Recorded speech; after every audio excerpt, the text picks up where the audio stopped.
Vamos mergulhar hoje numa história que é quase um paradoxo, né? De um lado, a gente tem o Corinthians precisando, assim, desesperadamente de um volante. Do outro, o volante Alan, campeão de tudo com o Flamengo no ano passado e que agora está sendo emprestado para um rival direto.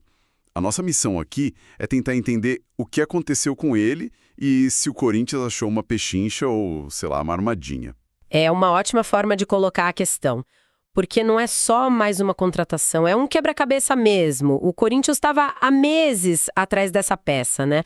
E de repente a solução vem de onde? Do maior rival. Um jogador com um currículo recente espetacular, mas que por algum motivo virou carta fora do baralho, por lá. Então, vamos começar pelo acordo, porque a primeira coisa que chama atenção é essa: um empréstimo sem custo de transferência. Isso parece bom demais para ser verdade. Geralmente, qual que é a pegadinha num acordo assim? A pegadinha, nesse caso, está bem clara. É o salário. O Corinthians não paga nada pela transferência, mas, em troca, assume 100% dos vencimentos do Alan. E a gente sabe que não são baixos. Para o Flamengo é um alívio financeiro imediato, né? Se livram de um custo alto. Ah, entendi. E para o Corinthians é uma aposta. Eles trocam o custo de uma compra, que seria altíssimo, por um custo de operação mensal.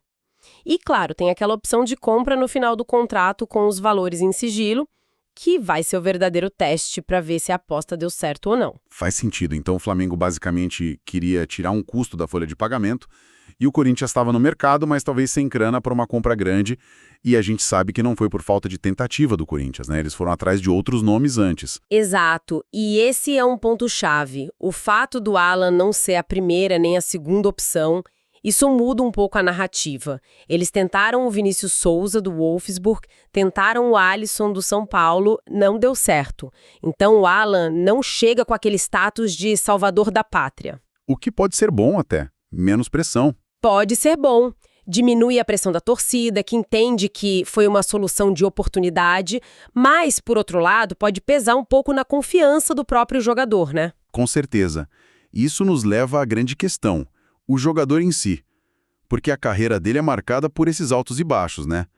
Como que um cara é peça importante num time campeão do Brasileirão e da Libertadores em 2025 e meses depois, em 2026, ele joga uma única partida e é trocado no intervalo? O que explica isso? Aí é que está o centro do mistério todo. E o que torna tudo mais curioso é quem deixou ele de lado, o técnico Felipe Luiz. A gente está falando de um ex-jogador genial, um cara que entende tudo de meio-campo, de tática. Um baita estrategista. Exato. A decisão dele de não usar o Alan pode indicar duas coisas. Ou uma mudança drástica no jeito do Flamengo jogar, que não encaixa mais com o estilo dele, ou uma queda de rendimento que só quem está lá no dia a dia, nos treinos, consegue ver. Essa é a aposta de R$1 milhão por Corinthians, então. Eles estão claramente apostando na primeira opção, que o problema era o sistema do Flamengo e não uma queda do jogador. É um risco calculado. É um risco totalmente calculado. A diretoria do Corinthians está apostando na recuperação. Eles olham o histórico dele todo, revelado no Inter, rodou na Europa, foi campeão por onde passou aqui no Brasil, e pensam, o talento não some assim de uma hora para outra. Acreditam que um ambiente novo pode fazer a diferença. Isso, acreditam que com uma nova motivação, um time diferente, ele pode voltar a ser aquele jogador de 2025. É quase como se o Corinthians estivesse falando: o que é lixo para um pode ser tesouro para outro. Viram um ativo desvalorizado e pularam na oportunidade. E o Alan, por sua vez, estava louco para jogar, né? Tanto que chegou a negociar com o São Paulo antes de fechar com o Corinthians. Sem dúvida. Para ele e para o jogador, é a chance de ouro de provar que o Flamengo errou. Essa motivação de jogar contra o ex-clube, num rival do mesmo tamanho, isso é um combustível muito poderoso no futebol. Ok, então resumindo a ópera, o Corinthians achou uma solução bem criativa, baixo risco de investimento inicial para uma posição que estava muito carente e ainda trouxe um nome de peso. O risco não está no dinheiro da transferência, está todo dentro de campo. Perfeito, é exatamente isso. E nos deixa com uma reflexão final, eu acho. No futebol de alto nível, a gente sabe que a linha entre ser um herói e ser descartável é muito, muito tênue.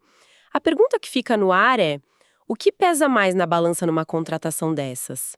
O histórico vitorioso, o talento que a gente sabe que o jogador tem, ou a realidade atual dele? de pouquíssimo ritmo de jogo e talvez confiança em baixa? A resposta para essa pergunta é o que vai definir se o Alan vai ser um sucesso ou um fracasso no Corinthians.